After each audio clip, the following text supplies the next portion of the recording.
We are back here with more North America to give us the opportunity to cast these players who come from our region here, and it's going to be Zenith and BOORK starting this one off. Zenith, obviously, with their roster, you can almost call them Team Tyra with the way Watkins has kind of showcased himself to love this champion and really be the one to pioneer it, even in the way that I feel like almost the PPL got to see a good glimpse of Tyra before they even started playing and gave them a lot of confidence for it. It's felt like one of those characters that's been kind of slowly buffed, little change here, little change there.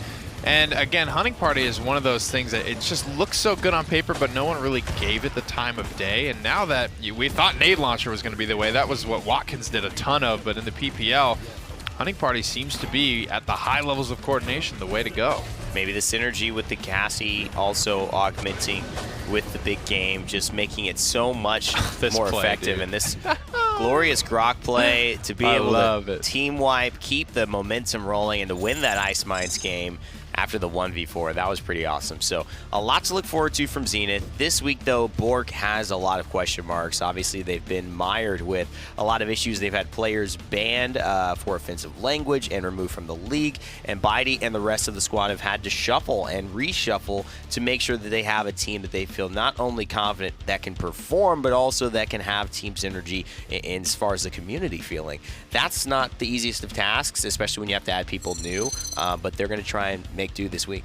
I think Bitey's a good guy for it as well. He's very excited to kind of be, on the DPS role again. And Snex is having a lot of power with, or issues with his power. I think he's from Venezuela or something like that. So they've been having like rolling blackouts, something like that. So his availability to practice, it's a lot of stuff. I guess at the end of the day, that's the theme here. Is a lot going on. Had to shoulder a lot of stuff that's just annoying and stuff you don't really deserve to deal with. In these minor league games, a little dash into the spawn door never hurt nobody. Or in this case, just snakes. Or in this case, just snakes. You know, Toa's stepped up as that DPS, and this was that game. Went for the Hurl style build against the Drogos. I don't think it actually ended up working out, but I do think that this is a team that's willing to try new things, and that's what you'll expect. A team that obviously loves a lot of Tyra and has been playing pretty well in Team Zenith, but also is willing to go for the Grok pretty regularly. And we'll also see, again, some craziness maybe from BOORK. Hopefully they'll have fun with it. That's the set we're looking forward to today. And so we're about to get ready into the draft, ladies and gentlemen. As we head that way, it will be map number 1, looking to be Stone Keep, right where your highlight just ended. Some funny business definitely to come out here. The bans are fairly standard stuff. The Frog Isle, the Orders Gate, Serpent Beach, all not going to be a part of this set. Fish Market, who cares? We're going to Stone Keep this time around, and we've seen a little bit of funny business there. Whether if it's the Grok had a moment on Stone Keep, but I don't know if that'll be the way that Zenith look to go this time around, especially with how BOORK are not afraid to get just as weird to counter out their weirdness. No, they're not. There's definitely a level of weird that this could devolve into that would be shocking and surprising on a lot of different levels. Let's hope that it doesn't go that far. And we see the Bomb King right now for they BOORK. know Bitey's playing DPS today. That's right. And one of Bitey's big conversations has been that he wants to be a top-tier DPS and kind of regain, I guess, status, elite status, so to speak. You know, he's not a Yelp reviewer, but at the same time, it makes sense. When people trust that you can do the right thing in the DPS role, that's a different level. Bitey's still trying to prove himself because he's hasn't done it in a while. I can get us Weird out bans of here today. alive. You know, just the Stay Torvald close as and far as follow what's my standard lead. here. Grover's open, Makoa's open, Khan is open. A little bit of that already being scooped You up here. are not They're gonna grab welcome the here. Anar, leaving open Khan Grover for BOORK if they do so desire. That would be too standard and good, I think, for BOORK. You ready for this, I agree. Ziggs? They got to go something else. Mix it up. Mix it up here. And, you know, they're also potentially thinking that we don't need to prioritize our Khan now if we do want to grab the Khan. The Cassie switch up is something I agree on. One of the things that if you take it now, you can flex your DPS later, but you also give Zenith their preference of their 2 DPS because their tank's already locked in. For sure. So, And with a pick like Cassie, you're picking that. Like, well, it's good against both those tanks. Yeah. Go ahead and sign and seal it right on now. They do get that Grover. Leon here is going to dissuade any flying champions, but BOORK aren't super into Drogo, so I don't think they've really played much of that. Leon has just been so solid, I think, across the board. Which way will Bitey go? Is he going to play this Cassie? It's tough to say. He's been very niche in the fact that he's played like Bomb King and Victor is like kind of what I imagine when I think of Bitey on DPS. I mean, maybe we'll see the Tyra. I think he doesn't mind Tyra himself. He's not afraid to play anything. That's the big note for Bitey. The Vivian. So I would not be surprised of a last pick Tyra for either of these two teams. Obviously, it'd be funny if it was Zenith because that's what we've been talking about. But I think the Vivian, that makes sense for Bitey to be able to kind of lock that in. And the Drogos from Zenith, kind of surprising there. Yeah, so they have been a little bit more on the Drogos. We talked about how they brought out the Hurl Dredge last time to try and deal with it. This time, it looks like it is going to be the Vivian. Khan is a big part of that as well. I think Khan being one of the only hit scan tanks in the game, he can actually pressure out this Drogos a decent bit on this map. Well, it should be interesting here because the Grover, Cassie, Khan, Makoa, Vivian sounds like you've got a dream lineup, but they will suffer against the Inara, who is so good at staying just on that point by herself. Two of them a little bit more aggressive front lines. We'll see if that aggressiveness will pay off on Stone Keep for BOORK as we get into our first set of the North American side of things in the PML.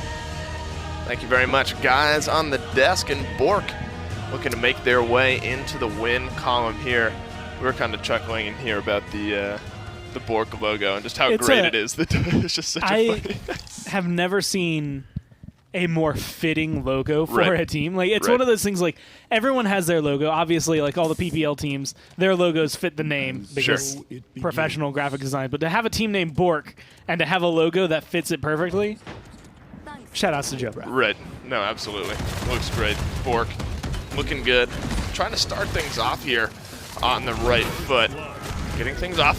Started well on the right foot. Aspect cleaning up Mage Monkey. Zenith down their point tank very early on. Down their second tank early on. And now it is going to be Leon who is going to be the next to fall.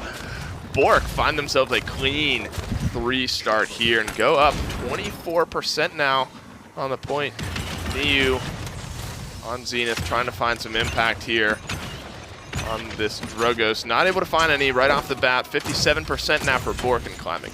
And this is just a perfect portion. I mean, Bitey, again, is probably one of the few people who will run Vivian at this level of play. But between him and Toa, like, there's always going to be some sort of pressure towards the Drogos. Unfortunately for Toa there is going to be Neo taking him down out of the air. But Flame kind of locked into a corner between two front lines. Nowhere that feels safe. That shield can't do much. And Ancient is going to be able to clean up the kill. Doing a good job, at least initially. I mean, he has held down this high ground essentially the entire time. Finds himself a second now, patting away there at the Drogos, flying up and high above everyone else right now. And Ancient making his presence felt. Aspect gets the kill, but Ancient does the damage there. And BOORK off to a great start here on Stone Keep. You got the 6 streak, 5, 6. I mean, the streaks are coming. The streaks are there in the right place right now. Neo, kind of on the backside here, going very low at the hands of Vivian. The Damba going to try to heal him up from the backside, but he's just going to flank around. He's going to get some of that out-of-combat healing. That's something to watch out for as the team fight breaks away. He makes his presence felt again. Oh, nice axe there from Aspect, catching him out as he falls down. So finally falling on the back end is Neo. Getting that thorn out of their side is BOORK. Looking to make a push here with 1 minute and 45 left, so they have plenty of time. Plenty of time, but they're coming up upon the choke point that is probably the most difficult to break through on Stone Keep. And again, this goes for a lot of maps. At the very beginning, there's usually one choke, but it's always this arch that you have right here on this map that makes it very difficult. But an Ancient Rage to potentially get rid of an Inara can definitely help. That 10,000 health did not last long. It did not. An Aspect in a bad spot gets taken out. So a lot of the pressure from BOORK, a lot of the standings where they were trying to push forward just kind of fell down. Right. Found some damage out of the Ancient Rage, but at the end of the day, it ended up being more defensive. The good news is, if you're looking at BOORK right now, they have 1 minute left, and they're almost in the point there. Nice hook there onto Inara, gets her pulled in, but Bitey going down very low here, has to keep himself alive on the backside. 60 seconds left. Very close to going in is the payload. Ancient finds Neo, so that's a big loss for Team Zenith. Right off the bat, down goes Watkins as well, unable to get back inside the base, and Ancient is the driving force of this BOORK attack right now, maybe finding himself a third, and he does. And this Khan battle shouting his way into victory in round number 1. 2 points on the board for BOORK, and wow, what a start. I mean, they were mentioning on the desk how important Akon was going to be. Although it was more in the, Akon. he's hit scan so he can get rid of Neo. But Right. Khan is incredibly good, and big shout-outs to Bitey for going deathless. Same thing for Vayne there, being able to not die throughout that entire thing. Toa Vayne aspect, being able to kind of, I want to say form like, a staple Right. between the three of them. Like, Bitey, the Vivian, is a little on the edge. I want to say it's a fringe pick, but it's something that Bitey particularly loves. Right. And Ancient is going to be playing Khan, which is always going to be stable. But being 6-1, having the damage he does, having the presence he does right now, it's very difficult if you're anyone on Zenith to feel safe running up to this Khan, like even as a frontline, Right. and thinking, man, I can take this fight. And I think they're playing their composition very well. You saw the healing charts just a moment ago. The Grover, I think 20,000 holy above the Damba right now, so certainly making use of it. The Damba ultimate comes out, gets a few feared up and running away at the moment, so there is a kill on the back end of that. The Ash Banner did come down as well. Ancient trying to keep himself alive. The Battle Shout does a good job of immunity just for a moment, but as that wears out, Flame Effects cleans him up. So now Zenith find themselves on the front foot for the first time here on Stone Keep. A clean team fight, utilizing some of their ultimates. 42% now on the point for them. And kind of dancing around, keeping aim, making sure that they can get dismounts when they need them. And it's specifically onto people like Vayne and Ancient. Get rid of the front lines, make sure they can't come down here. But the hook is going to be good. Nice. Not quite good enough to be able to get the kill, but cause a lot of distress for Inara. There's going to be a seismic crash, but Vayne dashes forward. Wow. He's at least going to be able to get the touchdown. And this is going to create such a big opportunity for BOORK. BOORK come rushing in on the back Nice end of the try. shell spin. Missed hook, very close though. Vayne has been pretty on point with his hooks up to this point, and they have actually retaken the point here, 18% for them. And the rest of Zenith's health bars are pretty low, and they're going to continue the pressure here. A good stun in onto Cassie, but they're unable to clean it up. Vayne does drop Vinny on the backside before getting cleaned up, but here comes the Dragon Punch, looking for Khan, finds Khan. Neo finding one, looking for the second now onto Cassie, does not find her. The Flame Spit, so low is Cassie. Watkins does end up cleaning her up. Flame Effects does as well. And a good retake attempt there from BOORK. They actually retook it, but Zenith find the kills, find the pressure in the right spots, find themselves a point on the board. Neo and Toa literally were just flirting with death that like entire so fight. low. There was a point where Toa would have died a lot earlier, Right. except Neo, again, trying to bob back and forth. You have a Cassie shooting at you. You have to be very careful. Bobbed just so a rocket hit the wall, and it's like Right. that rocket just goes a little further to the right. It collides with Cassie, and she's dead. And that fight becomes a lot easier for you to be able to live through. And the Dragon Punch coming down on the Khan, again, showing the priorities. Ancient is just having a hell of a game. Yes. That is the only way to describe it. And because of that, it is making it so much easier for them to kind of, I mean, solidify him as a target. Right. Like, Vayne is a threat. But the only time Vayne should really be Dragon Punch is once that Ancient Rage is popped and if you don't have the damage to deal with the health. Right. Certainly one to look at is the Khan. He's found the overpowers, found the commander's grabs, and honestly, just, I mean, a lot of the highlights we've seen out of him are just him in good position, finding Just damage right with place, his right time, right, yeah. with just utilizing his auto attacks and finding good damage. 75%. See the fully red build, close and personal. It's an interesting one. Not a card that you always see on the Khan, but certainly one Yeah. that he's making use of here. I believe there's a card that does damage reduction after you activate your battle shot, but this is very focused on Commander's Grab. Right. And running it at level 4 as well is the 32%. You have it for 2 seconds. And when you're running something like Vortex Rip already, like if you're running something that is going to be working on your Commander's Grab, Right. might as well itemize into it as well in your Sure. loadout. And so because of this, every time he dashes, it's even harder to kill him. So Right. if you are fighting, let's say like Ash is trying to box him right here, hey, he has some damage reduction. Good Right. luck. Your Yeah. shots aren't going to do anything. And 2 seconds sounds like a short amount of time, but that's a long time. The punch does land. Neo finding himself 2. Watkins drops one as well. Buddy doing his best to trade some back right now. Neo does end up falling, but Zenith find a clean fight and find the win here. Wow, that was fast, and that was seemingly out of nowhere. The Dragon Punch following up an earlier kill there from Neo really set the stage there, and Zenith just rolled from then on out. If you can't kill him the good old-fashioned way, just punch him. him. Just get him out. Like, that was like, Ancient is standing there, and it's just Right. like, I've got damage reduction. Your tanks can't kill me. They'll put as much damage into me, and then I'm going to battle shout. I'm going to heal it all back up. Right. Worst case scenario, Aspect has my back. Like, it's such an intricate dance between them because it's so difficult to kill a tanky target. Unless you just Dragon Punch him. Right. You can't Just damage get him out of reduce the the way. Dragon Punch. It So is going tired to of this kill guy. you. And because of that, it's just like, where do you fall back? Like, Right. Vayne, I don't think anybody on BOORK was truly ready for that aggression because Right. it just all came out at once from Zenith. Right. It was a coordinated, concerted effort there. BOORK looking for the same strategy, not an unseen strategy. All the teams kind of shuffling up there to the right in the key portion of this map. Toa trying to find some aggression here. Kind of dancing around that corner, looking to get in onto the Inara. Good knockback there and some follow-up damage. Gets her down to about half health. Doesn't find the kill, but Neo's the one you got to watch out for. He's finding that angle up high. Ash is low. Down comes a banner. Oh, they get her out. Toa, nice shot. Drops Ash out of her banner. So that's going to stay off of cooldown. Still available, but BOORK is fine with that. They're going to get her killed. They're going to retake the advantage here. And Zenith going to back off, realizing that one death, is probably one too many on their side, so they're going to regroup, give this another go. Shots are good. Neo not connecting, though. It's one of those things like the angle's good, where he's firing them is good, Right. and it's just BOORK playing around it really well. They know where Drogoz is going to be. They know where he's aiming, and this is the kind of aggression. This is where you can actually showcase a lot more talent because you're in their face, but unfortunately there's an Ancient Rage Makoa. There's an Ancient right next to you, and he's going to be the one finding the 2 kills. Ancient playing like he's a young man right now, finding himself. I guess he is a young man. I don't know how old Ancient is, but that's a play on the word Ancient, not a play on the player's age. He finds himself 3, finds BOORK back in the driver's seat here. So the Assert Dominance, the Dread Serpent came out in that keep, but much to no effect. I mean, BOORK was able to fight through it, find themselves 3 kills, and Ancient continues his tear here through the Zenith lineup. Zenith had a really good turnaround in that the last round rather. They found themselves a point, played a pretty good concerted effort, pushed that one through, but now BOORK seemingly back in the driver's seat, at least at the moment.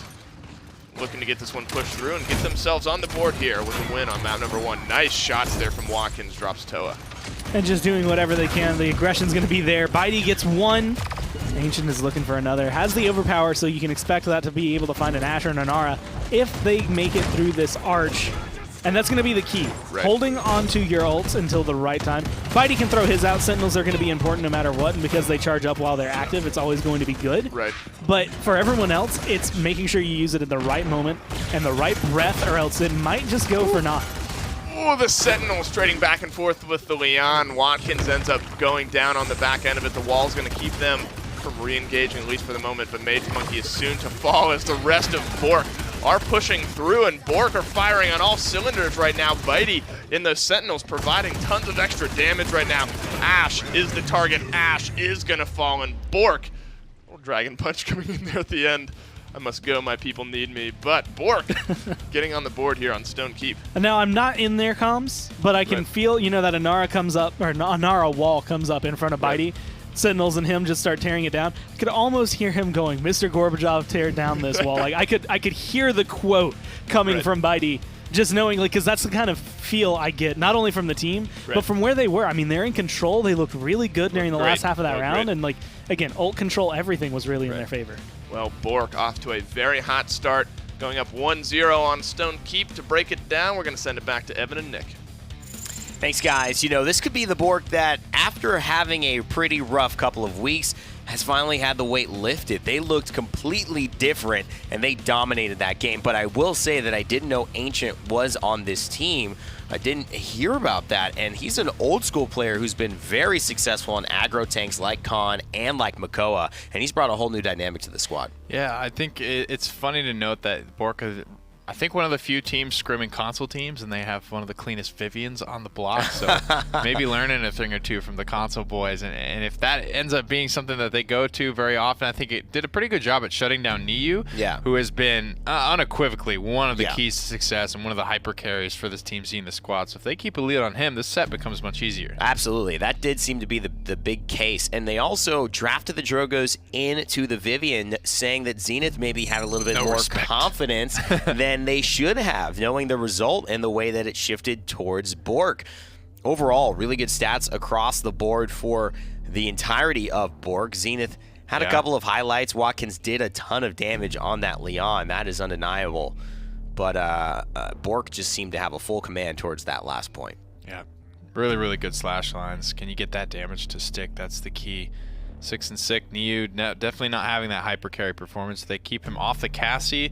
We talked about how they picked Cassie early because it's good against both those front lines, but it's also such a great takeaway from Niju for sure. Bomb King is something they could have gone to for sure. Drogos, I don't know if it's coming close to the point for me where I'm ready to kind of put it to bed on Stonekeep. I haven't really seen anything that's like been too crazy with it. To where I'm saying you need to grab this one for sure. And I think what we're seeing too is the Commander's grab style of Khan really coming into North America. I think we saw G-Bunny use that to win in their final game when they had the Pittsburgh Knights versus Virtus Pro, and he was so excited he got Khan, and Commander's grab was what he was running. I think that's I remember truly going to be the choice right now that we're going to see it. So this is becoming interesting. Now, where in that set last week we saw Cassie banned because of how dominant Niju was, and they just took it out of the set. Now they could take Cassie away, and Zenith may have to be looking to ban out that Khan, that Makoa, a lot more seriously than they did. Yeah, and when you're stunning someone for 2 seconds and flipping them into a Vivian, she doesn't even need the full 2 seconds to burn down a 2,000 health champion. She's going to obliterate you in probably just one, especially if those Sentinels are rolling. And as we move into Jaguar Falls, I'm looking for Niu to get on, I think, either the Bomb King or the Cassie this game and answer back. Yeah, so that'll be interesting. How do they prioritize that? Maybe that's why we saw a little bit of the oddness in these picks and bans. Weird as bans, well. too, in game yeah, number 1. Very weird, very weird. We'll see how that changes here. I'm kind of excited because that's a strong start for BOORK. They haven't necessarily had a lot of those. Jaguar Falls is where we do see the Grok start to come into play. And I wonder if that'll be the case. They're going to be a Bomb King ban to start out, the Khan banned immediately from Zenith, and the Vivian. Wow, so maybe trying to test Bidey's champion pool as well here. Yeah, I think that's a good look. I mean, they banned Victor in game number 1. Cassie first can succeed here, and that's the big question about Bidey just on DPS. What's his versatility going to be looking like early on? He loves those hit scan rifles. He loves his Vivs, his Victors. Things like that. Haven't really seen him play in a long time. He's at this point, he's supported at the top level. He's played tanks at the top level, and now it's time to get back into that DPS style. Yeah, but what will that hold for our man Chris Mon? Not quite sure here. They've got an opportunity to go a lot of different directions. I guess we could just ask him. He probably wouldn't have. He doesn't really have trouble talking about himself. No, he certainly doesn't. Barrick and Ash here. Okay, so they've got their front lines. BOORK now opening up the DPS flex towards the end, although they will give the Cassie over to Zenith, and that'd be a strong pick right here alongside, maybe a Maldamba if they're interested in that. Grover notably still open as well here, and a good map for him as well. Cassie Grover here might just be the play. Bomb King spanned out, so get Cassie for Niu. He's been owning and pioneering that role style too, which has been really cool to kind of see come back into the fray. I think this is probably one of Grover's best maps, but they want the Maldamba here. Wow, and it does bring that CC, which is something that if you feel the need to maybe cancel a shoulder bash, cancel an assert dominance while she jumps up in the air, maybe try to just buy another second, you're going to get that, whereas Grover can't really bring that to the table. He just brings an insane amount of healing. The Genos here showing that maybe a triple DPS not possible at this point, but at least more of that style of aggressiveness or damage amp is upon them. And there it is, the Tyra. And it's time for maybe Bidey to test that out. Yeah, and with Luminary, Barrick becomes Fat Cassie. His damage is pretty much significant enough, and that's part of the reason why he's always sort of been the 3 DPS tank. They still want to grab the Inara here. Really good on Jag Falls. Maybe part of the reason why they want to go Maldamba as well. That's wicked synergy. The Dread Serpent countering out Assert Dominance, like you mentioned, is super strong. Something that Zenith will definitely look to do. They have the hook as well as the spite as well, so they have a lot of ways to lock Ash out of her ultimate. And it almost feels like an interesting thing to take, knowing that there is a lot of CC on the side of Zenith. But I think that this Hunter's Mark, especially with the Luminary, working for a Drogos who, admittedly, it's a lot harder for Zenith to counter out this Drogos at this point versus how the Vivian was able to counter him out on Stone Keep. This could be tough. BOORK could definitely have a win on their hands again. We'll have to find out as we head over to the Jaguar Falls map for game number 2. BOORK had a great start on Stone Keep, but can they keep it going here? Going here on map number 2.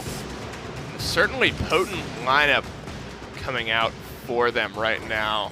You got Genos, you got Bitey back on his favorite Tyra, Toa on the Drogos Luminary, going to be buffing them up as well. They liked the BOORK lineup. I assume you do as well. Yeah, I'm really, really digging it. And the one thing that kind of catches my eyes, the fact that Watkinson's is in the game and Watkins is not on time. Like, Watkins is the one that normally has been bringing this out. And, Right. you know, Evan Wow. even gave him a lot of credit earlier. And this is kind of why Tyra has been really good. I feel like it was unsung early on because people were trying to figure out, do we want to go the damage reduction grenade launcher route, Right. or do we want this hunting party? But when you get a hunting party and you pair Tyra with someone that does a lot of damage like Drogos or Cassie, it just does so much work. At that point, regardless of who the Astral Mark is on, they're going to have the hunting party as well, and there's just going to be lots of different targets to have to prioritize. BOORK up to a 72% lead early on. Watkins does find the kill onto Bitey, but a nice flame spit gets some damage coming out onto the side of Zenith. There are some low health bars on that side. He's going to get out of combat, going to heal himself back up right now. BOORK on the opposite side have some low health bars as well. Neo finds Ancient, and Zenith find themselves back on the point here.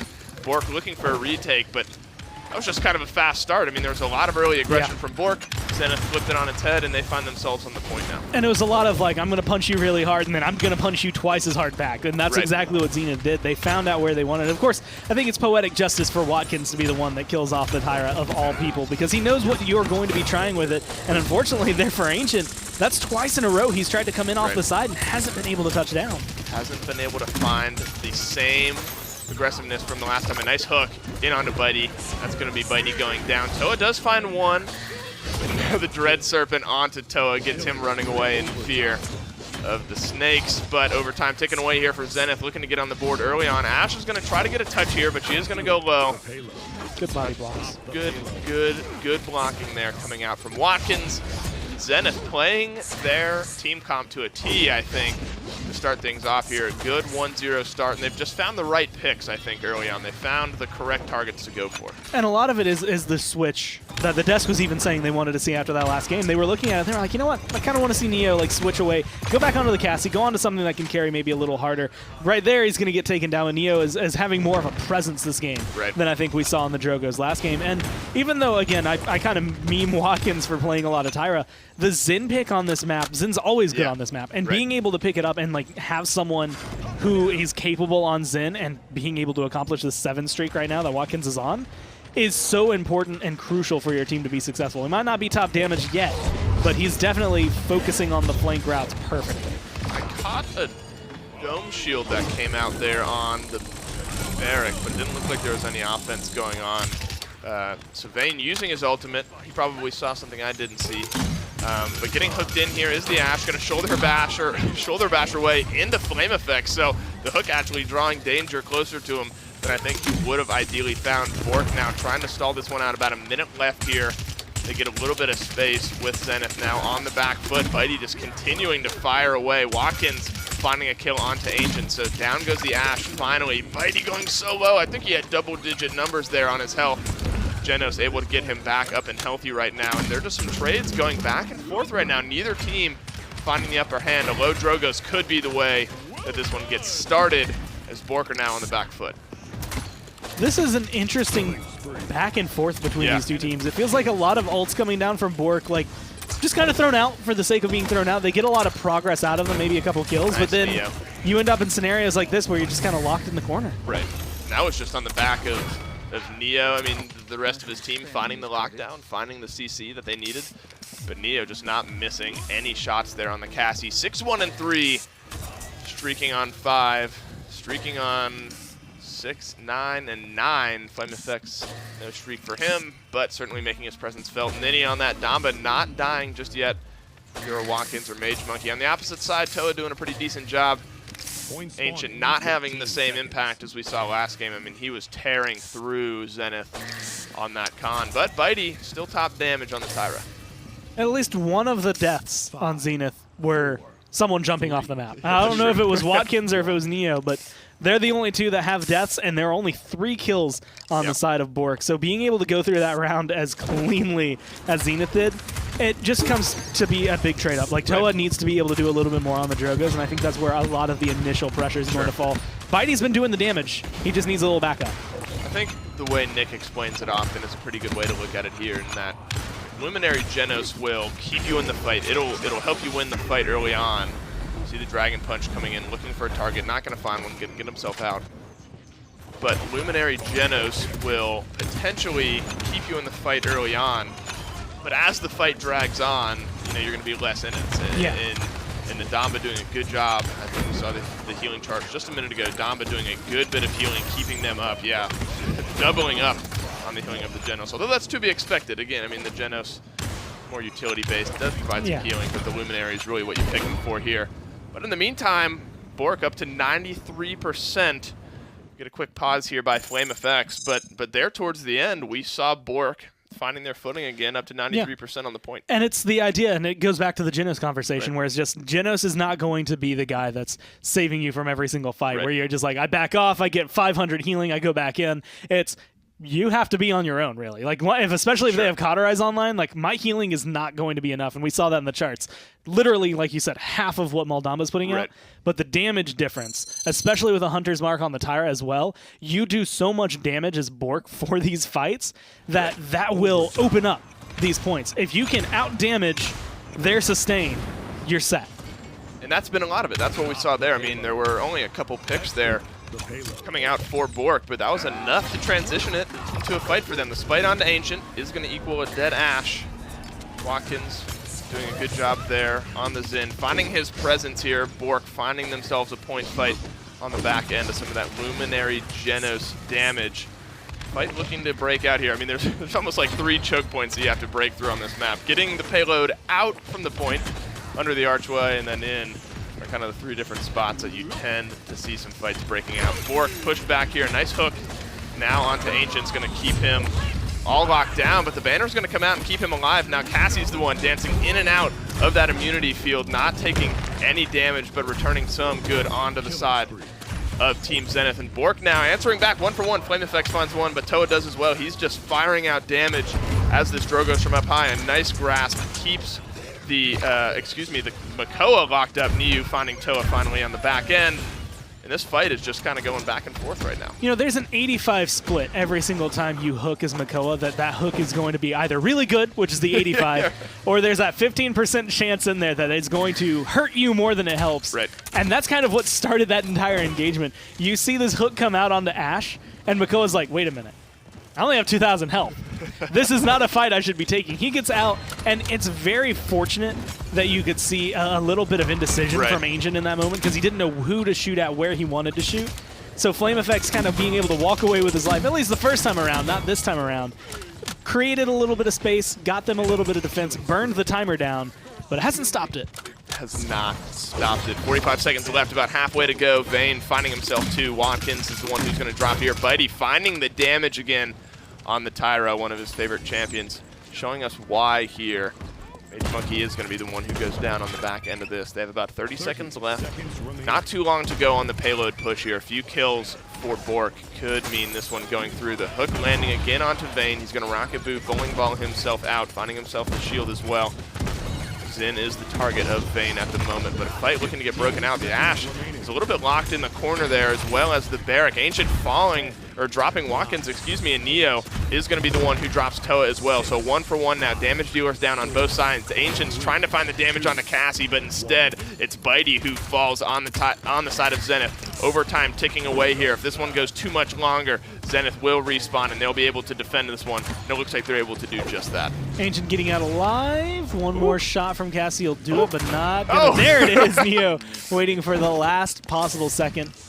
And like that's that moment, right? Again, Ancient's doing a lot of work, Bitey's doing a lot of work, Toa's doing a lot of work in terms of damage numbers, application of it. Right. But they're not converting any of that into kills. I mean, 84,000 damage is phenomenal from Bitey. He only has 4 kills. Right. And that's where the issue is. It feels like target prioritization on BOORK right now is kind of scattered. It's all over the place. Some people are shooting Flame, some are shooting Mage Monkey. One guy's trying to kill Watkins, and then Neo's just standing on the side happily as a Cassie with no one pressuring him. And it's just trying to lock down and decide where that is something they had going for them last game. It doesn't seem to quite be fully clicking so far in this match. Let me ask you, morale boost 3 on the Zen, is that normal? I wouldn't say normal, but I wouldn't also, it's not, out of question. Sure. I feel like Drogo's lately has also been picking it up, and it's just, if you're going to go, let's say you're going something like Guillotine, and you just really want, I mean, that one gives you inherent ult charge anyway, but like, you're just ult machine, ult machine, Fair. ult machine. Right. Well, he's found his ults. Unfortunately, he finds himself dead this time around to start off the fight. BOORK finding their point fight yet again. They won the last one, unable to push it through time and space, not finding the targets this time, finding maybe a little bit of damage onto the back end. Toa trying to clean it up. Ancient is the one who ends up dropping Makoa. Bitey cleans up Neo, and now BOORK are rolling through this point fight right now. Some very low health bars on the side of Zenith. Off the map goes the Damba. You hate to see it. I must go. My people need me, he says. He's just taking a trip to Frog Isle. He takes a trip down to Frog Isle. Was that you who were trying to break down the geography? You said Frog Isle is off to the right here on Jaguar There was Falls. a point, so we were doing playtests on the map. Also, it turns out that's where I remember Shattered Desert from, was playtests when we were testing all the maps. But yeah, if you look off, you know, the balcony side, Right. I guess cliff side of Jaguar Falls, you can see Frog Isle in the distance. And I think if you look straight down, you have Serpent Beach right below you. So theoretically, if you were able to ride one of these, you know, waterfalls and Jaguar Falls down to it, you could go chill at Serpent Beach. So the Damba is now capturing the point on Serpent Beach. Yeah, it kind of makes sense. He decided to go hang out with the snakes. His people literally needed him. Right. I must go. My people need me. Team Zenith here trying to mount a defense, and 87 health Neo is going to have a hard time doing it. It's going to get himself some healing. Ancient trading back and forth with the Makoa here. Shoulder bash going to get him out of damage range, but not far enough. Flame Effects cleans him up. They're finding their defensive stand yet again as Zenith. BOORK may elect to back off here and regroup themselves. It looks like they're going to do just that. Vayne on this barrack, trying to stay in there. The Dragon Punch finds Flame Effect, so that's a big opening now for BOORK. They could choose to capitalize on it. The wall blocking off the Flame Spit damage. Inara getting herself up and healthy. Watch out, Watkins. He goes down. Ancient finds him, and the push gets successful on the back end of 2 kills there. There's just enough space, and the Makoa coming off of respawn. 2 kills and 1 respawn, and BOORK get it tied up here, 3-3.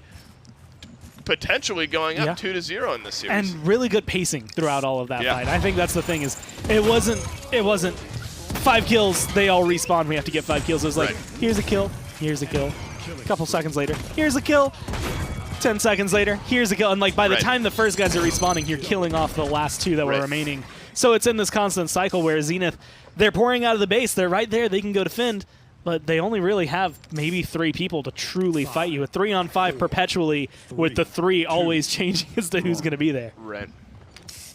Well, lots of items on the side of BOORK right now. Level 2s and 3s, and then a couple level 1 item 3s coming out on the side of BOORK. So fun stuff to play with here, but this is going to be the final round. BOORK either going up 2-0 or tying it up 1-1 as Team Zenith. 1 down now for each side. That's Toa and Flame Effects. Make it 2. Bitey with the crossfire, looking for his 3rd, and he finds it.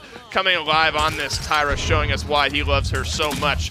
Dropping down 3 members on the side of Zenith, and now BOORK are zoning for the win here. That was just really good team fighting, really good damage prioritization. The hook coming in onto Bitey. Going to be able to survive through it. Actually may end up turning around the kill. That's the 15% of the hook that you hate to see if you're a Makoa. You hook somebody in who's going to be able to clean you up. Through time and space now is going to wall them off. 93%, 96% now for BOORK. And they're able to clean it up and go up 2-0 in this set. And that there's just so much that goes on there towards the end, but I want to give credit. And there's 2 things I've seen Bitey doing on Twitter today. One is talking about, I mean, just being positive in general, like spreading positivity, which is always really good. But the other thing was saying that, you know, as one of the older players in the scene, he's like looking at this as not only being able to help other players come into their own, but also kind of prove that he still has it as a DPS. And I think that moment at the end is proof enough for me, at least, to say, you still have it. It should be proof enough for all of us, Bitey. Taking the game into his hands there at the end, giving BOORK their 2nd win here in the set. To break it down and set up game number 3, let's send it back to the desk. Well, BOORK, they show up in quite an explosive fashion here in game 2, and the end was, I think, as explosive as it is ever going to get here. What was that, 5 grenades in a row, crazy. it seemed like? His cooldown was like, it looked like sub 3 seconds almost. Crazy. That's Bitey, though. I mean, he's going to do that. And he also had the ability to, I'm sure he had some DR in that loadout, which usually goes with that kind of nade launcher build. And it was just so funny to see. You almost thought, oh no, he got hooked. This is it. This is where they overstepped. And he's just like, nope, I got 2100 700 damage plus ready to go at a moment's notice. 121,000 damage at the end of the day. And, man, just a great performance by BOORK. You can hear him just screaming as he plows his way through that Makoa. I love it. I mean, he loves to get loud. He's posted a couple clips of him playing DPS in some of these scrims, and man, he just howls at you. A little bit of profanity. I'll save you my best Bitey impression, but I'm sure it's loud, and I'm sure his team couldn't get any other types of communication through at that point. He's a very loud, boisterous guy. And you know he's dealt with some stuff, so I think he's probably gassed up, and I think his teammates are probably gassed up seeing him gassed up, knowing that he's feeling himself, he's happy, he's excited that the switch is going the way that he wanted it to at the start of this set. There's still been a lot of question marks for me as to what exactly has happened to Zenith. How have they kind of lost this luster that they had last week? Has there been anything that stood out to you aside from maybe just feeling like it dropped a step a bit? I think it's less of them slowing down, and it's more of BOORK just picking it up. I think they've made so many adjustments. It's different players at this point. They're playing very different styles and champions and ways. It's not as in the box as they have been in weeks past, and I think that's actually helped them. Definitely agree with that. It's always good to see teams step up into their potential, and this is still early. We don't know if it's going to get a lot bigger or better than this. Ice Mines, where they're going to go, and Watkins had a great moment last week on this map with the Croc. Hope they're aware of it. I hope they're aware of it. I would just expect them to be. Don't get picked into that spot. If you're BOORK, you could close this out 3-0. You saw these guys play here last week. You saw how they like to win.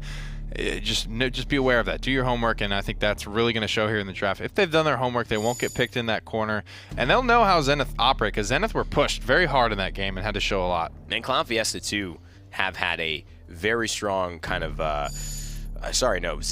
was it Clown Fiesta? I think I honestly don't even know what I was about to say, guys. I'm sorry. Allergies getting to me today, but I was really just trying to say BOORK. Oh, with Clown Fiesta Sour Team, we're seeing how much the differential between winning 3-1 or winning 3-2 can matter at the top of a season as they continue to progress. If they're going to pick up some steam, winning 3-0 does mean a big deal. So if they can do that, it is going to be extremely beneficial towards the end of the season when qualifiers start to get closer and closer.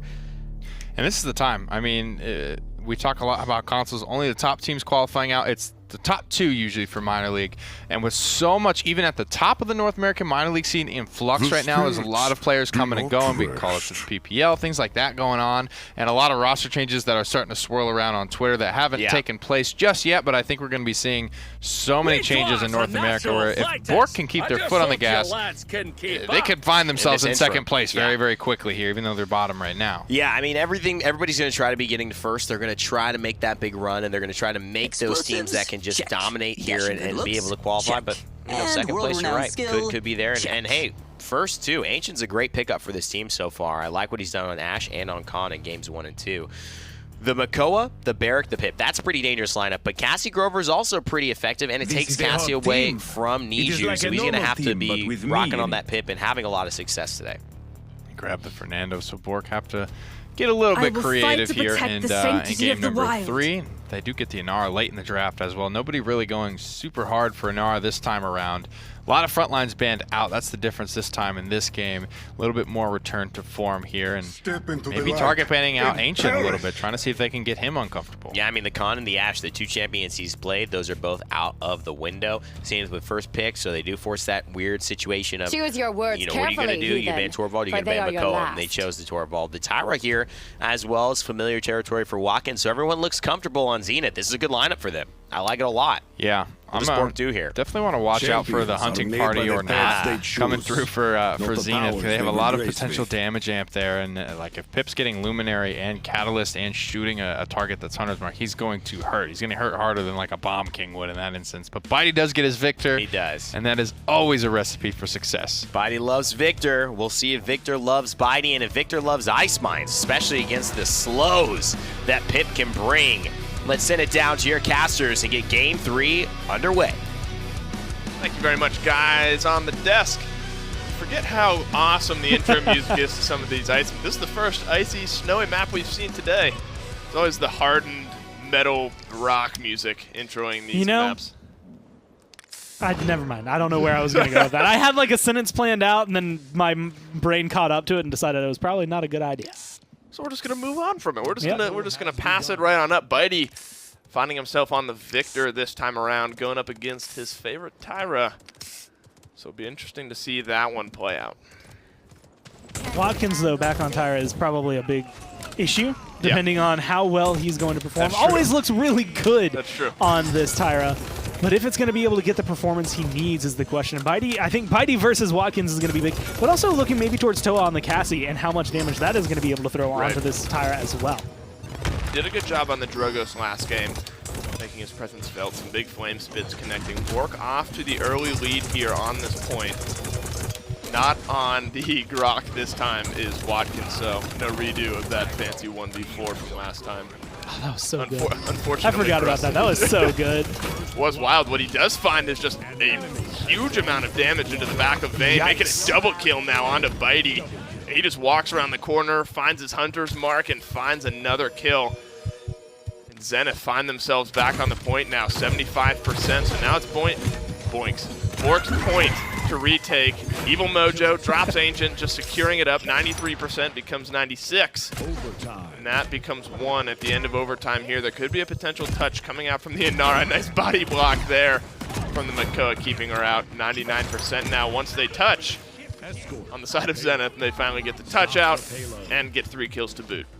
You know, Drogos is always, I think, Drogos and Cassie, I will say, are always on the top list of who has really fast charging ults. Right. People will, or at least I will personally, glance over Pip in that conversation, just because technically it's probably, what, number 3? Yeah, he just used it. He charged it faster than anyone on BOORK was able to get theirs. Then he used it, and now he's already 50% back. Like, he's gotten 158% ult charge in this game. Yeah. And it's just partially because he does so much damage, so much healing. It's so much pressure from Pip. And that's part of the reason why I'm kind of confused sometimes when we don't see him play on certain maps. He's a great champion in his utility. I mean, even a single ultimate is game-changing there. You saw the Fernando coming in trying to get a touch. Meanwhile, Watkins continues his tear through the side of BOORK, finding himself 2, potentially 3 now. The Evil Mojo comes out again before we've seen the first ulti used from some people. Neo making his presence felt already. Oh, nice. Watkins drops Toa as well. BOORK still have a chance to stop this one from going through. You got to be careful now on Neo. Still a minute and 20 seconds left, so they have some wiggle room here on the side of Zenith, but they might not need it. The payload's so close to going through, and with Vayne dropping, it is going to go through in a 3-minute start here to Ice Mines, and Zenith have found their footing. And that is exactly the reason why my opinions on Ice Mines have completely shifted. I used to dislike this map, not because of anything, like I have personal issues with some of certain layout, but there's also just, it would take forever. And sometimes it was never, like, it was always like, man, this team just doesn't know how to push. They didn't come here for the push. They came here for our point fight. Now teams have not only figured out the push, they figured out a composition that works, they figured out how to kind of burn things down, and even though you see Inara, you see Grover, you see Victor, you see Cassie on one side that it should kind of relatively be stacked.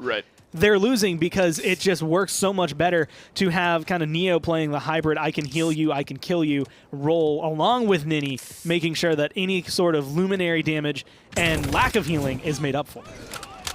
You saw the items there. He went into morale boost, which is why he's had that Evil Mojo up and ready so many times here. Hunter's Mark. Whirlwind's going to keep BOORK topped off, at least for the moment. 39% though for Zenith. The Dome Shield is down around the point as well, so that's going to keep them up and healthy. Just some damage trading going on the back side of this point right now. Watch out, the barrage clips him, 120 health. That's unfortunate. Doesn't actually end up getting the kill. The Immortal comes out into the Ancient Rage, but only one of them isn't able to take any damage, and that's the Fernando. Flame Effects falls. Bitey and Toa combining for a couple kills here. There's the Evil Mojo getting one turned into a chicken, but Neo's going to trade out his life in response, and BOORK retake the point in a big way. And the question for me has to be, is the one that Neo gets going to be worthwhile? Like, for him, that individual trade is kind of worthwhile. Yes, you die, but you get rid of really their only source of sustain. Unfortunately, the rest of your team wasn't there enough, and I mean, you win a fight like that on a regular point capture for Ice Mines, and you're going to be able to get it, let alone when you have fast gap enabled, when you're able to get it pretty much twice as fast as the other team. They're going to have a lot more time, I guess, to think about their defense than anything, because they're not going to be able to touch that. Another barrage, so Bitey charging up those ultimates almost as fast as Neo is on the opposite side. Hard to keep up with that, though. He used it just a minute ago, already up to 70%.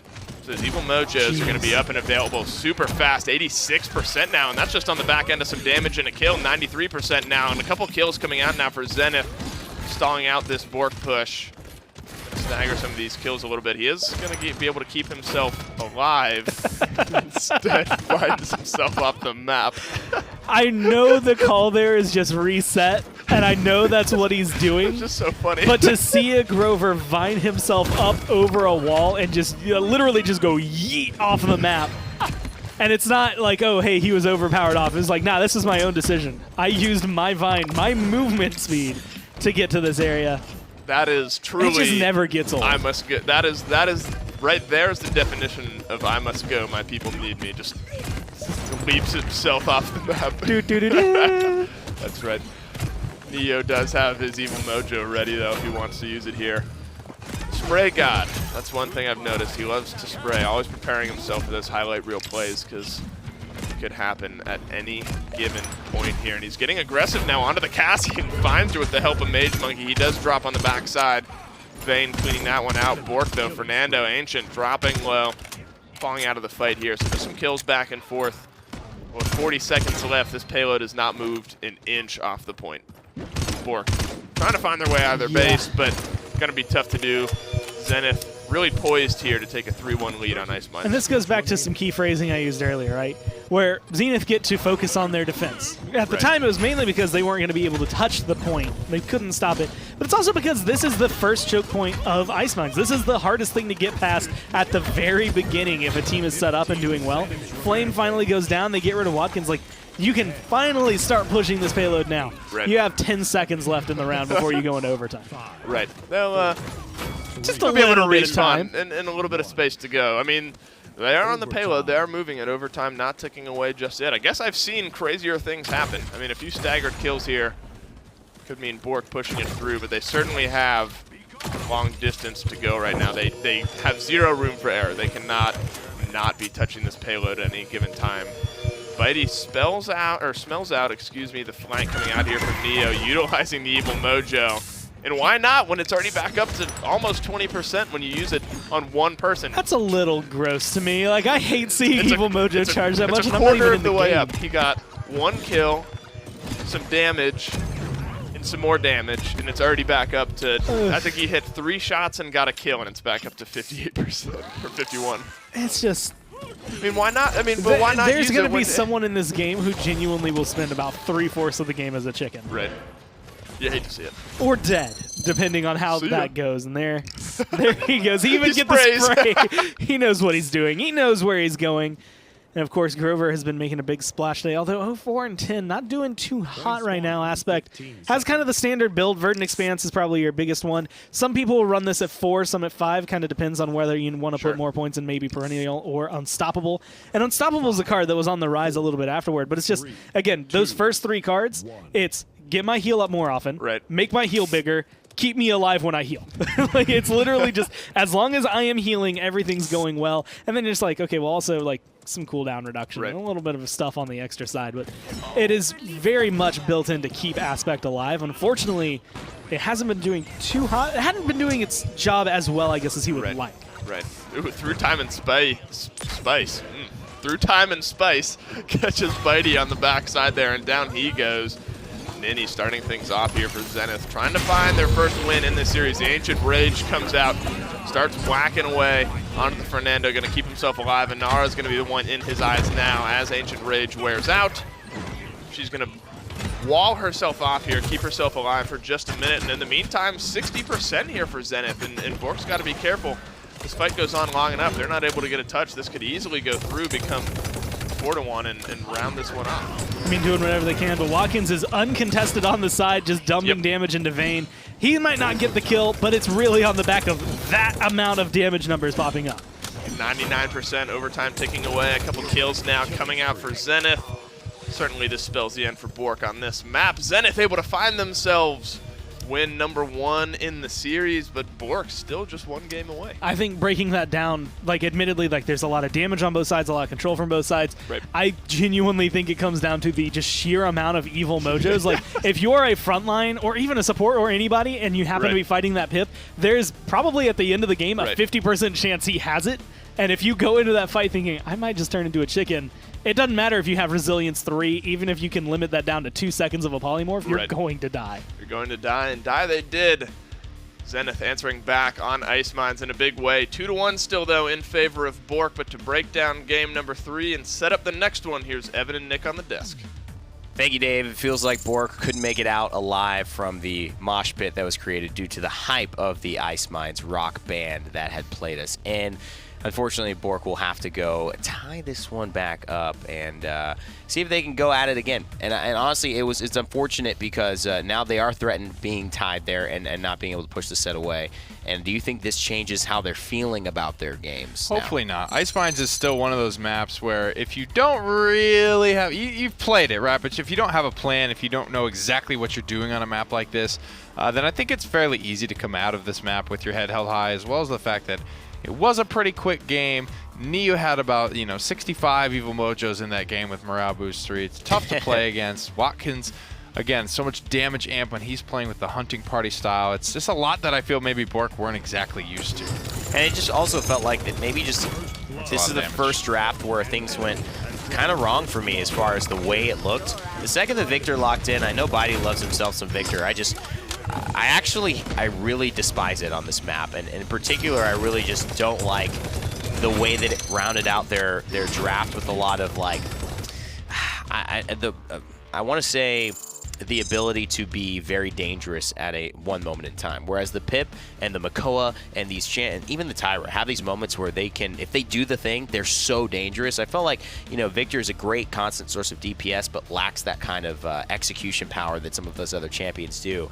So we'll see what ends up coming from that. In that last fight, it was tough, right? The time and spice, as Dave Time put and spice. it. It's like Time and spice. The second Bidey brings up the goggles, he's getting obliterated by that laser beam. That's tough. It's a rough way to go for sure.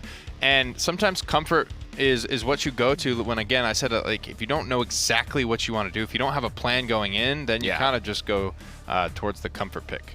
Ascension Peak, we'll see, some more squads here, and will they get the better end of the draft? It feels like first pick hasn't been a problem. Even second pick hasn't been a problem, but that one did not go the way that BOORK liked, and it is showing that Zenith have a pretty strong idea of how to maneuver the draft to their success on Ice Mines. So if you're playing Zenith in future weeks, pay attention. They seem to be doing pretty well on that map. BOORK here with the Torvald ban, a Khan ban to follow, Makoa ban as well. So not doing what we saw Zenith do, or kind of letting the Makoa go, maybe getting that first pick here. And then they're going to allow the Ashe to be banned as well. Full front line taken off the board. That's actually not something that's super standard. Ashe is that front line that's it is like a normal team, but being banned away a little bit more often than not in this set. And the Fernando will be picked up first pick, but that's odd for me. Yeah, Inara is I don't open. like it. I think on Ascension Peak, of the wild. you can get away with lower tier front lines just due to the nature of the capture point, because it is a little bit easier to hold down. And at this point, I'm just wanting to see what they do with it. Why is it that important that they have this? Is that all Ancient can play at that point? It's weird. I would have much rather have seen the Inara, and then, maybe that's what you're saying. You're worried the Barrack will get taken. Spirits feast on your ashes. I don't know. I definitely do find that strange, but I think that, going 0-6 last game, then first picking the Fernando is hard for anyone who's going to be an analyst to say why they're doing that. But I guess at this point, you're going to have to say that trust what they're going for, and maybe they have a plan. Part of it could be blocking off line of sight. And that's where the Kinessa at least is better going have a plan. Let's hope they have a plan. The Kinessa is brought here, so we see in the sniper. Forward. That's something. Will be another Genos here. Could be setting up for another Tyra. Zen has been really good, I think, on Ascension Peak. Like I said, there's been a big dry spell with this map. Haven't seen it very often. Something to pressure out this Kinessa, though. If that goes unchecked, it could be a big factor here in this game. Niu's got his pick. Keep talking Zenith while you have can. one thing left to do. Ruckus as well. First time we're seeing him today. So Yeah, I mean, the thing is, you know, it's interesting because I'm liking Zenith's draft quite a bit. I know the Kness is a big factor here. My little friend. The Grok is decent, and maybe that's what they were trying to set it up for. Maybe just against the Grok and maybe for the Grok, taking the Fernando, which is notably very good, blocking the shock pulses because they can't go through the shield. But here's the Eevee. A lot of flexibility, a lot of damage, pressure on the Knessa. Yeah, now they have a great way. front line. The only thing that I think BOORK clearly is winning on is maybe healing, sustain. But Genos just gives you a different type of it. It's not necessarily worse if you can make it work. Right. I mean, you said it best, right? He keeps you out in front. So he's not going to bring you back from a team fight you're losing. And unfortunately, that's the way I feel like these fights are going to go. I really like Zenith's draft here. Yeah, I like Zenith too. We'll see if BOORK can go against us as Ascension Peak for the second time today gets played. Dave, Gore, what are you guys thinking about these drafts? Thank you very much, Evan. I like the drafts. There's some spiciness coming out on both sides. A little bit of seasoning on either end. Toa playing the Knessa. I don't think we saw Knessa or Strix the first time we saw Ascension Peak today. I'll pose the question though to you as well, Gore. What do you think of these drafts? I kind of like them. I think actually the one that catches my eye the most, maybe Grok coming out, but I think Bitey has a plan for it, and I think it works pretty well here. Again, you have the turrets to bounce off of, and Nara to bounce off of, right. And it's a good way to cause a little bit of discomfort for this Eevee, who is going to be doing this all game, and that is making Toa feel uncomfortable trying to play this sniper. That's one thing. That is, I mean, that's always the thing we say to keep your eye out on. It is the flanky type champion against the snipery type champion. So that's certainly the matchup to watch, especially Neo, somebody who's always capable of making really big plays. Off to an early small lead is Zenith, 27% here on the point. No kills coming out just yet. Some damage getting traded out back and forth just a little bit right now. Bitey going low on the Grok, but Toa on this Knessa finding the damage. You gotta watch out though, the Eevee coming in, getting her down to about half health. That was one bolt there from the Eevee, one attack. Oh, going so low, nice headshot. Vayne cleans up Mage Monkey. So the Inara, that wasn't the one that we saw Knessa hit. We saw her hit the Cassie. She doesn't get cleaned up just yet, but Inara instead, the one who ends up going down. Now Ancient's gonna take that fight, maybe biting off a little more than he can chew, trying to get out now, realizing it. He's actually not gonna get cleaned up now. He's gonna dash, hit the rock, but he's gonna stay alive. Watkins is gonna pick another battle. Bitey cleaning up Neo on the backside as well. So only 2 trades now coming out. Early Tempest now for Bitey, finding some pressure, finding some kills here.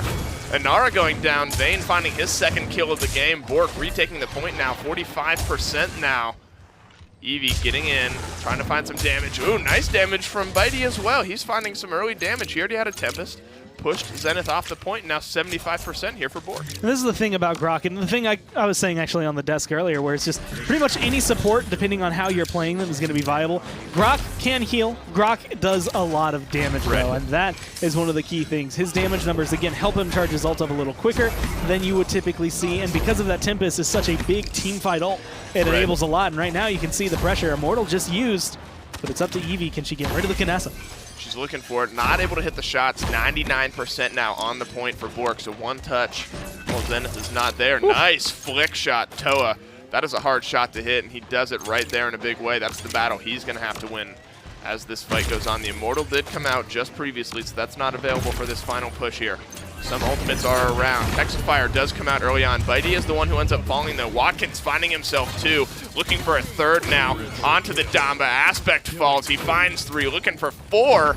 Not able to find it, and instead, Zenith are going to find themselves with overtime ticking away. 1 point up here on Ascension Peak. Doing a little dance, doing a little jig. Watkins comes up in a big way for his team. Watkins did, and not only impressive there, being able to get those 3 kills, but it was such a turnaround because early on he was having that moment where it's just like a few rare missed shots, didn't get aggressive on the ruckus. Like it felt kind of like he was figuring out like how to Cassie again? Like in that area of, all right, got to switch my mindset away from the Tyra, back onto Cassie. What am I doing? Where do I go? How do I shoot? And now he's like fully in that mindset again. Yeah, a couple of shots might not connect, but a lot of it is not on him. He is hitting some good damage numbers, and it's making such a big difference having that effect turned on. Not surprisingly, top damage in the game. Only flame effects on the Barrack beneath him right now. Bitey making his presence felt on the Grok. 3rd damage in the game, top on his team.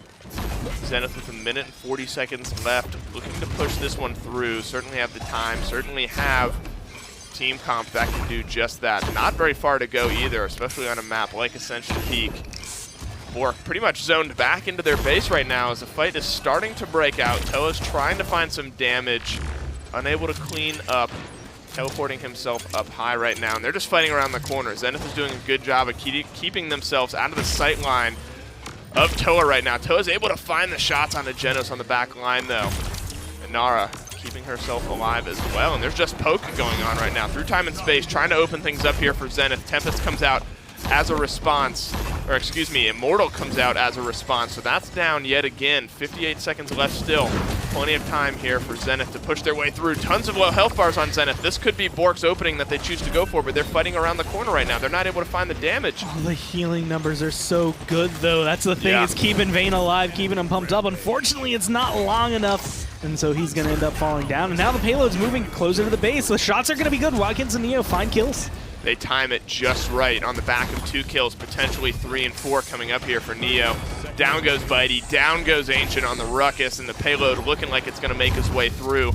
It is getting contested right now by Vayne, but it's not going to be enough. And after, that was a very patient fight there from Zenith. They had very low health bars.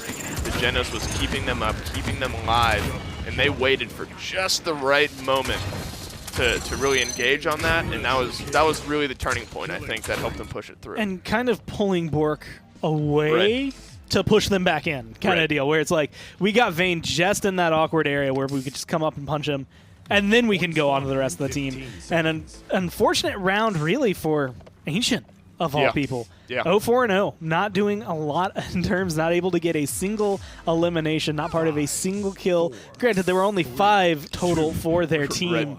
So they haven't been able to do too much total. But this is where BOORK have been kind of shining. They have a very lackluster first round, and then they figure out, okay, this is how we need to fight them for the second round. They get comeback mechanic as well, and it makes it so much smoother of a ride for them. Well, they have 5 streaked out members of Zenith to deal with. Make that 4 as Watkins falls. Bitey dropping on the back end. Vayne finding the early kill here for BOORK. They are down 2 members, 33% already on the point. Nice shot there. Neo cleaning up Toa. Does end up dropping to Aspect after his little barrier falls off. Ooh, good wall as well. Mage Monkey keeps him trapped in there. They're going to clean him up here in just a moment. That was a good read there from the Inara, cleaning up the wall, cleaning up through time and space. Snipes out Ancient. That poor guy cannot catch a break. 93, 96, 99. Bitey gets a touch. He's going to fall over time. Surely going to tick away here. Ice Storm is keeping Toa low. Down he goes. Flame Effects with 2, Neo with 1. And Team Zenith now with 3, and they are rolling on Ascension Peak. I just can't think of a better way to showcase the way Zenith they're playing. I mean, they are doing so much right. And it's one of those things, you know, Kinessa is an interesting talking point on this map because she was picked a lot early on by, you know, some famous members of Splice now, like Ricotta, who was able to come through. A lot of those very aim-based players that we see a lot, actually in the PPL now. But she was doing that mainly before the sniper scope change. She can still accomplish it. There's still nice long angles for her to be able to use those sights, but it's a little bit more uncomfortable on the point fight, where it's like the inverse, I would say, of Frog Isle, where Frog Isle is really good on the point fight, kind of awkward on the defense. This, it's awkward on the fight, and then really good on the defense. Toa making an example of he might be a little more comfortable here defending, finding himself a kill onto Flame Effect. Zenith now on the back foot seemingly for the first time in this match. Some health bars going low for them. They still have plenty of time though, so they won't be too worried about losing some team members here early on. The Inara the last to die. Now Barrack is getting targeted out by Bitey here, and some staggered kills could really push back their efforts. Walling herself off is Neo, but he does end up dropping, so that's a big loss as well. So now on the backside, the Kinessa, Toa is going to be able to find himself a little bit more freedom as far as taking some of these angles, trying to find himself some of these fights here. He's doing just that now. On to the Inara. And this is almost the same thing as we saw last time, a long drawn-out fight. BOORK kind of feeling comfortable with themselves, potentially getting drawn out here by Zenith. I think the question comes down to how well they can continue their hold. Neo has been causing so much trouble for Toa that even though, again, Kinessa can be really good on this map, Neo's just on fire right now. Right. Like, he is just destroying every hope I think this Kinessa has of being as effective as she could be. And it's not just limited to her. It's not like, oh, Neo's doing this so he's effectively locked out. He's hitting everybody with these shots. It just happens to be Kinessa every now and then. And because of that, you get those kinds of moments where it's just clean fights. A clean Ice Storm into the wall, keeping BOORK all blocked off. Neo finding himself 2. Watkins finding himself 1. Now Zenith is on the front foot here, looking to tie up the series at 2 apiece. They still have a payload push to go, though, with 0 seconds left, so they don't have any room for error here. BOORK trying to keep this one from going through. A dead Ancient wouldn't help. He's able to keep himself alive right now. Neo doing the best that he can to clean up this Fernando. Ancient does drop Watkins, so that's 1 down now for Zenith. Neo, the lone damage dealer that's left here for Team Zenith, trying to get in behind Bitey, and he does just that, but he's not able to find the damage. Instead, Ancient turns it around on him, and now the damage is going to start getting focused onto the Inara, on to the Barrack, and that's just enough. The pressure is just enough to have BOORK find their first point here, find their defense here on Ascension Peak. Now they got to figure out their point fight because Zenith is on game point. And it's those moments. Barrack flanks you and Barrack hits 2 kills. Like, where is everyone looking? Where's the callouts? And that was those unfortunate scenarios where Ancient hadn't been able to do too much. Toa was kind of being locked down, so Vayne and Bitey were pretty much left alone, you know, in the creek, no paddle. And Aspect, kind of in a similar, well, Aspect was getting read by that Inara. Made sure to lock down, so I feel like BOORK are coming at this in a very textbook way, and they're kind of executing it in the textbook way. Right. But Zenith have read the book before. They know what's coming, so they're reading it and applying their strategy just a little bit faster to stop BOORK from being as effective. Well, now BOORK are the ones who need to find their footing, and it's not helpful losing 2 early on just like that. Yeah. Flame Effects now trying to push out Ancient, and if Ancient goes down, this will be tough. Zenith find just a few really quick kills. I think that was like 15 seconds into this round. 3 down already for BOORK. So on the back foot, at least initially, 48%, 51% now in climbing for Zenith. They just need to zone. There's not a lot of time for BOORK to bounce back just yet. Well, speaking of bounce, we're going to have a Shock Pulse that comes through and gets a good amount of damage. Mage Monkey is low, and if Ancient can get the kill, then it's going to make a difference, but that's been the problem. I mean, the last 2 games, it really has been whether or not Ancient is able to get some pressure or not, because that time he goes in, and then he's dead. 93%, Neo finding 2, Vayne drops Watkins on the backside. Make it 3 in this fight now for the Eevee. Potentially 4 with the Ice Storm coming out onto Fernando. He's going to be the last to fall here. 93% for Zenith. The Hexafire is going to come out, try to find some distance here. Toa does clean up Mage Monkey, but Nini drops Ancient on the backside. Toa's trying to duel it out with Nini there, but he gets the short end of that stick as Watkins comes in for the assist. Overtime ticking away right now. BOORK need to get a touch, but it's going to be tough. They have lots of members going down right now, and it looks like Zenith are in the driver's seat. At least initially, Fernando's going to be the last one to fall. Overtime is going to tick away, and Zenith looking to tie this one up. Oh my, they keep resetting the overtime right now. Only a matter of time. Zenith finally clean it up. 2-2 in the series. I admire BOORK's tenacity to just run, like jump on the point.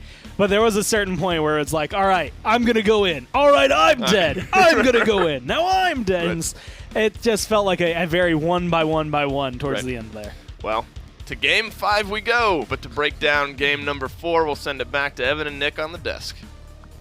Thank you. So, Niju steals the show again, which seems to be the recurring theme whenever he's available and on your screens. He takes it for another time, just steals it. I mean, with the Eevee play that rivals some of the best we've seen, even in the PPL this last week. It was phenomenal stuff, and Zenith just had the upper hand in that game. And I don't think Zenith even intended to, but Genos actually works out very, very good for them as a support, I feel, in this game, because it's not a very high damage lineup from BOORK, right? You only have one true damage dealer. Bitey's going to hit as many people as he can with some shock pulses and things like that. But overall, I felt like, you know, Nini's throughput was enough to keep that Team Zenith team together for long periods of time. Yeah, and I personally, I think Flame did a great job here for Zenith of finding some success on the Barrack. I just thought, first pick Fernando, what happened there? Weird draft, man. And then you have also only the one true DPS, which is the Kinessa.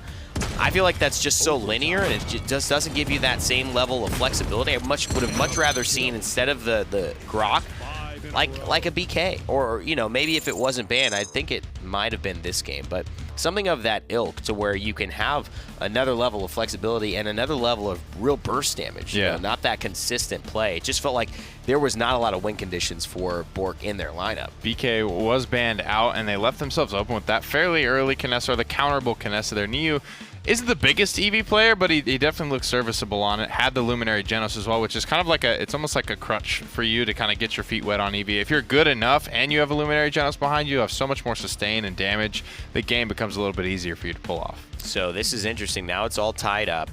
We've seen some really good starts to this, and then we've seen some really weird changing in drafts and bans that seem to have caught BOORK out. But Zenith have slowly allowed their win on Ice Mines, now on Ascension Peak, to start to build the momentum. Heading into this last game, the only thing BOORK have to be happy about is that it's Bright Marsh, so maybe a little bit more of a regular map for them, and they have first pick, but that doesn't really mean much, considering last map they had first pick as well. Yeah, the later this set goes, you would think the less comfortable you're going to be on these later game map picks, right? You're picking maps you feel good about as quickly as possible to try and get the set over with. So how will BOORK respond here on Bright Marsh? I think in weeks past, Zenith has looked good on this map, especially when they get Niu on the Cassie. This is the first map I believe I saw him bring out the roll build.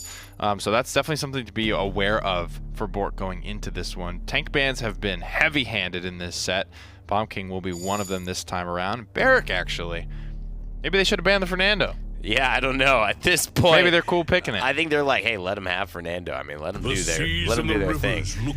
Now, this is such a stronger draft already. You have a Makoa first pick, and this is something that can truly behave and act as if it's a first pick. My problem with Fernando first pick is even if it does truly fight to protect do the its job, sanctity of the you're never wild. really going to notice it in the in-game stats. It's going to be like, oh man, that was a solid tank. Just like, it's kind of like the Inara, but a little bit less effective because Inara is just, no one's better at surviving than Inara is. So the Inara Ashe is the selection here for Zenith. Strong picks too. Still open is the Cassie, the Damba as well, which seems to be the next time you see preferred, my banners, preferred run. support here for BOORK. Grover is ultimately still open as well, but it's going to be the Leon this time. Maybe they're thinking a Drogos is coming? You know what I also think? Do not Grover, rest. from my understanding, got a little bit of a nerf in this last patch, and I think because they're now playing on this newest patch for the PML, maybe there's just less prioritization of him across the board, which is why I've seen him sometimes go unpicked, unbanned in these sets. And if you're a viewer, that may be part of the reason why. Some of these PML players, we don't get a chance to communicate with them in their decision-making. We have to kind of make those guesstimates, so that's where we're coming from on that one. The Genos, why not? It just won. It just worked out. Cassie on Niju, that's a good combination. Two great front lines. All you got to do is round it out with a counterpick DPS. BOORK now have a lot of pressure. This is a hot team. Yeah. Another Fernando. It is like a normal team, Could be another but Pip with coming me. out here if Niu doesn't want to play the Cassie. Could be a Tyra True. again for Watkins. That's True. still open and available. We'll have to see what Let's make Bitey this interesting. go with. They're going to take away the Pip. Yeah. And I imagine Bitey will probably play that. And then you could see the Tyra here. You're absolutely right. The gods are watching. And so Our I think that's what blood they were is doing. rushing, I think BOORK said, and the well, we're either hunt picking Pip or Tyra because is they're either on. picking Pip or Tyra. So let's take the Pip. We feel like that has the most efficacy to help us in our lineup and counter them. A lot of amp on that squad. I think it's over. I think Zenith have this one. Yeah, it's going to be tough. Maybe a great Pip performance can turn things around for BOORK, but they've lost 2 in a row. Will it be 3? And Zenith complete the reverse sweep on Bright Marsh. Game 5 underway in just a minute. BOORK, Zenith, send it down to our casters. Thank you very much, guys. On the desk, Game 5 it is. BOORK looking to get on the board here in the Paladins minor league, but they got to go through Zenith one last time here. The Pip coming out on the side of BOORK.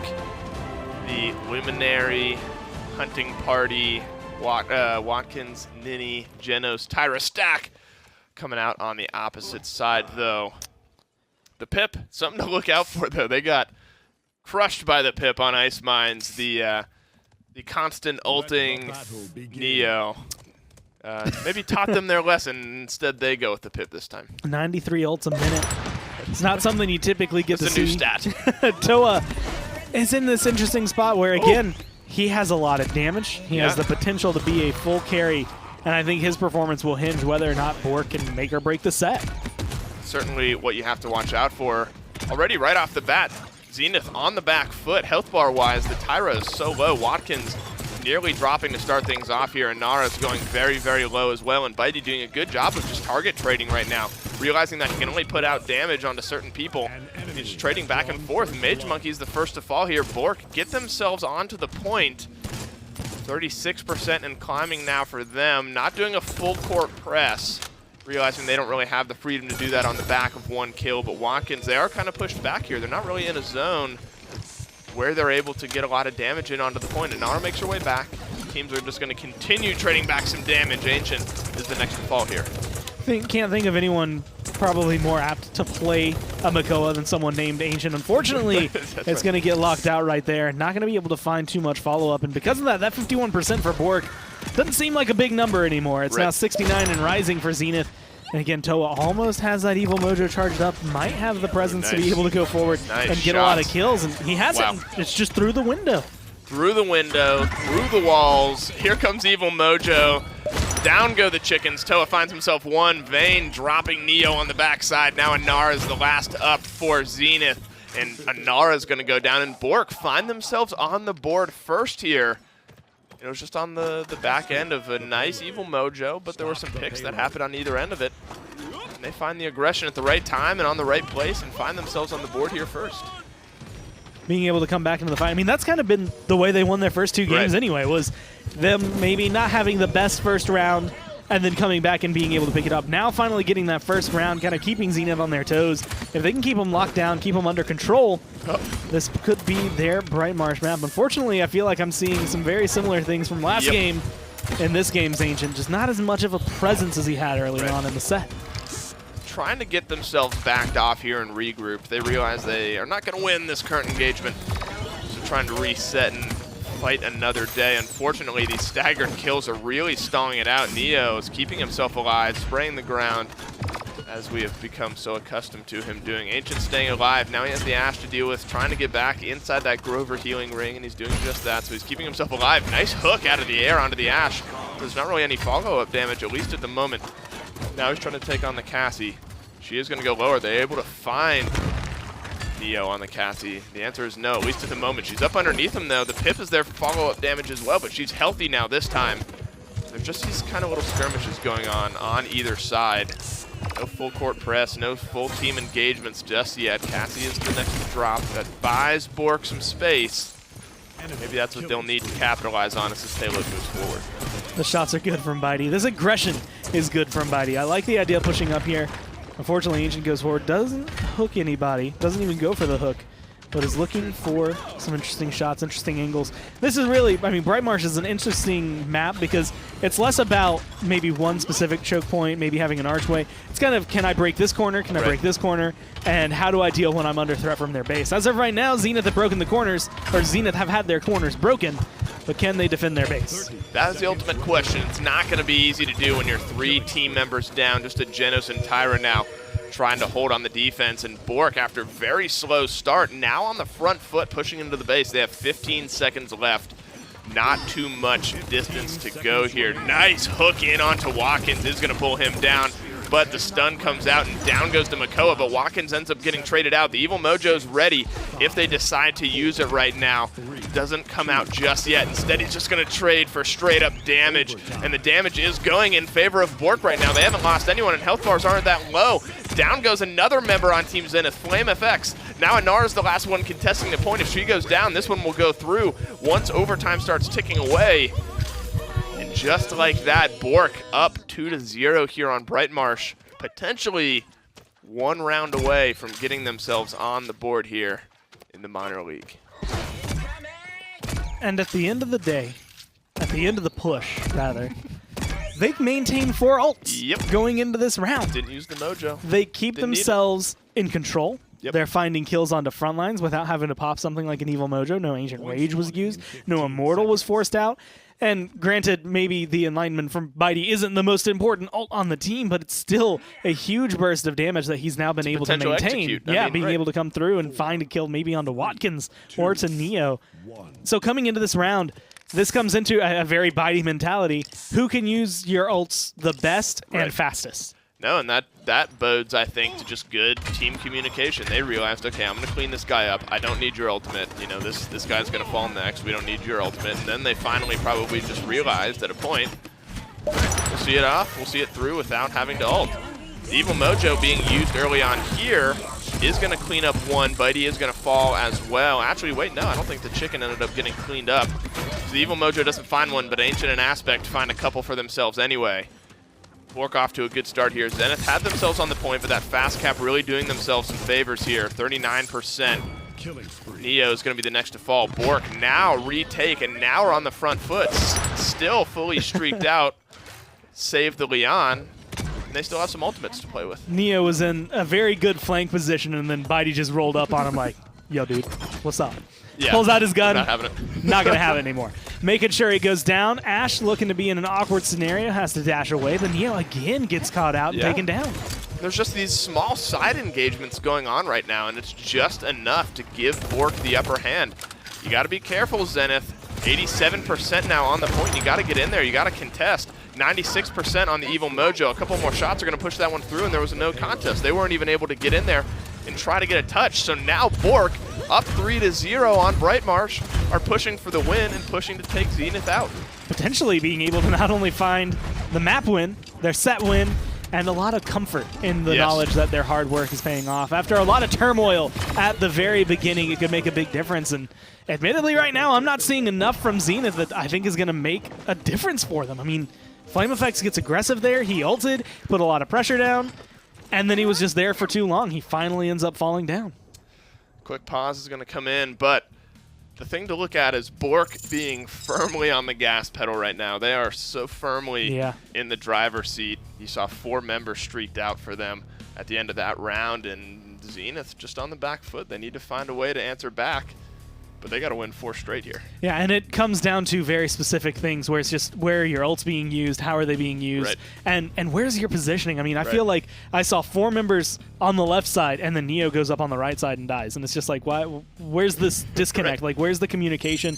The team maybe is spread out, maybe they collapsed a little further on the left, maybe he just was trying to get a flank route and didn't quite get it off, but there were several moments where they were just kind of isolated or isolating themselves that Zenith haven't been able to take the fight because of it. That's a really good way to look. It's really just been a lot of just 1-for-0 trades. BOORK find themselves some space, find a pick. They're able to transfer that into the pressure in the right places. Get the point captured and potentially getting the payload pushed through here. 1.5 minutes left. Neo buying themselves some time, buying themselves some space. Bitey going very low, not going to fall just yet, but does end up falling on the back end. But this is okay. This is just a reset. They are so close to getting it pushed through. BOORK now are going to go back, buy items off of that point capture, off the few kills they got. Some credits now going into their items. You see, at this point, only Ancient is the one who has, I guess Vayne has some as well. But utilizing some of that potential for new ultimates. Here comes the Evil Mojo, dropping down Flame Effects, and there's another one around the corner. They were not able to spot out and drop the Inara just yet, so Bitey cleaning up the 1 kill from that fight, but Inara going low. There is a flank coming around the back end, but Neo is going to get seen, and he is going to fall for his troubles. Now Inara is the last one, standing here on the payload, and she's going to drop shortly here. Ancient getting himself out, getting himself healthy and alive. And the push is back on for BOORK. I mean, this, again, it comes down to, can Genos give you a Luminary boost that's going to give you enough damage that you can look over the fact that he has little healing? If you look at this and you take Pip out of the equation, you just have the Grover, then yes, I think he can give you enough damage to outdamage that healing. Then you add in Makoa Grover, and then you're like, well, okay, when Ancient Rage isn't available and we can catch this Grover off guard, yes. Then you add in Pip into the equation, you're like, there's just too much healing on this side of BOORK right now, and I feel like that's where Zenith are faltering. Well, ultimates are starting to get popped here. You hear the crossfire coming out, 1-for-1 trade here. Just to start out, that's a Watkins. Ancient goes down as well. The health bars are not necessarily in the favor of Team Zenith, at least at the moment. Toa trying to make a difference, and he does just that. Aspect finds 2. Next to fall is potentially the Inara, but Toa goes down. In the meantime, it's just Aspect. It's just Vayne here trying to do damage, trying to keep them into it. Ancient, excuse me, has made his way back. Pip is coming out of the base, but there's so many low members on the side of Zenith. Ancient has Ancient Rage if he decides to use it, and here it comes. He's chopping away at the Inara. He's keeping himself alive. Inara going down here could be the difference maker through time and space. Finds Aspect, but that's only one.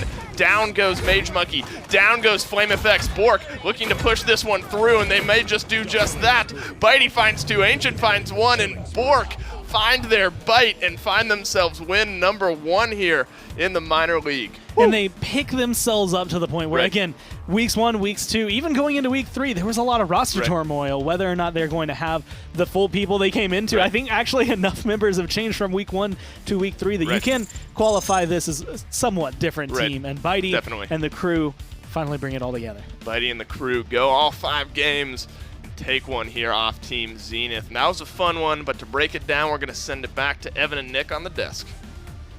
Bitey and the BOORK boys, they grab the victory. Congratulations. It was not easy, but they made it happen, Nick. Yeah, awesome stuff there. It was that big Pip performance. They have Makoa, as well as we get to see Bitey on Leon, which is, it's a more meta pick, but that's not really what we've come to know Bitey for. Granted, we have a very, very small slice of data on what Bitey is going to be defining himself as a DPS player, but he cranks out the DPS here on Bright Mars to put his foot down and grab his team their first win. He would have been a good DPS if he broke 100,000 damage, but since he's 99.36, he's trash, kid. And I think Ancient, playing to the name with Ancient Rage to help finish that one off. Vayne has a great performance, 5 and 1. Everybody really on the Fernando. And I think Toa, when you saw that it was going to him, I actually thought Bitey was maybe going to be the guy who flexed onto the Pip. But Toa, you could tell his aim was on point. He was kind of firing on all cylinders with that Kinessa game. It was a tough matchup against the Eevee, and he was hitting some shots where I was like, some good ones. Whoa, okay, you're on. Yeah, he played that very, very nicely, like hits that shot on the Eevee and then realizes, I've just now bought myself probably 4 or 5 seconds where I can now look at the point, look at other people. Good decisions. So he's starting to make really good decisions for sure, and that's something that definitely needs to come into play when you're playing Pip. Positioning, rotations, when to ult, when to just, left click away, all stuff that has to be answered correctly. Downfall Ferocity, they're coming up next for us. And, looking at that, we've obviously seen the fact that on Twitter, we've seen it almost guaranteed from Edgem that he's going, that I believe it was Stigma. And this will be the last week. I think you see the rosters the way they currently are. Going to be making some adjustments. Stigma and Poison will be moving on. It's going to be interesting to see what these games show us, what that will even mean in the PML coming up. So much more, but right after this break.